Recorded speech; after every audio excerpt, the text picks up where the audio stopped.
Hello everyone, welcome back to my channel. আমার আজকের recipe হচ্ছে বেগুন ভাজি অথবা ভিন্ন স্বাদে বেগুন ভাজি। আজকে আমি নর্মালি যেভাবে বাড়িতে বেগুন ভাজি করে থাকি সেই সিম্পল রেসিপিটি আপনাদের মাঝে শেয়ার করব। আর এইভাবে বেগুনটা ভাজি করলে আমার অনেক ভালো লাগে।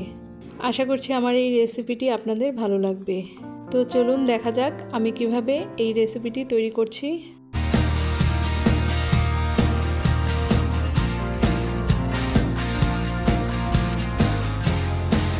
বেগুন ভাজি করার জন্য এখানে আমি একটি বড় সাইজের বেগুন নিয়েছি আর এই বেগুনটাকে আমি চাকচাক করে কেটে নিচ্ছি।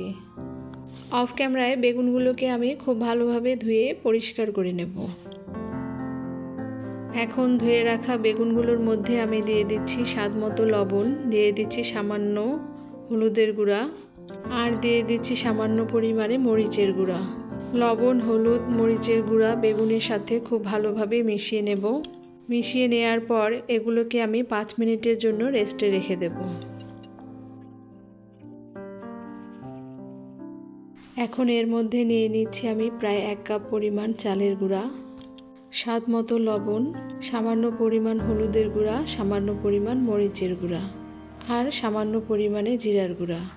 সব উপকরণগুলোকে আমি খুব ভালোভাবে মিশিয়ে নেব। সব উপকরণগুলো খুব ভালোভাবে মিশিয়ে নেওয়ার পরে রেস্টে রাখা বেগুনগুলোকে আমি এক এক করে চালের গুঁড়া মশলার সাথে খুব ভালোভাবে কোট করে নেব। এভাবে বাকি বেগুনগুলোকেও আমি মশলার সাথে খুব ভালোভাবে কোট করে নেব। বেগুনগুলোকে আমার খুব ভালোভাবে কোট করে নেওয়া হয়ে গিয়েছে। এখন এগুলোকে আমি রেস্টে রেখে দেব প্রায় 5 মিনিটের জন্য। বেগুনগুলোকে ভেজে নেওয়ার জন্য এখানে আমি 1/2 কাপ পরিমাণ তেল দিয়ে দিয়েছি। তেলটা খুব ভালোভাবে গরম হয়ে আসলে এর মধ্যে আমি 3টা বেগুন এর মধ্যে দিয়ে ভেজে নেব। বেগুনগুলোকে ভাজার জন্য চুলার আঁচটাকে আমি লোতে রেখে দিয়ে বেগুনগুলোকে আমি খুব ভালোভাবে ভেজে নেব। বেগুনগুলোর এপাশ ওপাশ দুপাশ খুব ভালোভাবে ভাজা হয়ে গেলে এগুলোকে আমি নামিয়ে নেব। এরপরে ওই তেলের মধ্যে বাকি বেগুনগুলোকেও আমি ভেজে নেব। বেগুনের এক পাশটা হয়ে গেলে অপর পাশটাকে আমি উল্টিয়ে নেব। এভাবে উল্টিয়ে পাল্টিয়ে বেগুনগুলো ভাজা ভাজা হয়ে আসলে এগুলোকে আমি নামিয়ে নেব। বেগুনগুলো আমার খুব ভালোভাবে ভাজা হয়ে গিয়েছে। আর এইভাবে বেগুনগুলোকে ভেজে নিলে এগুলো অনেকক্ষণ পর্যন্ত মুচমুচে থাকে।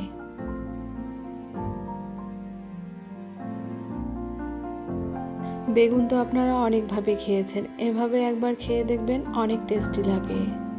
আশা করছি আমার এই বেগুন ভাজির রেসিপিটি আপনাদের ভালো লেগেছে। যদি ভালো লেগে থাকে তাহলে অবশ্যই লাইক, কমেন্ট এবং সাবস্ক্রাইব করবেন।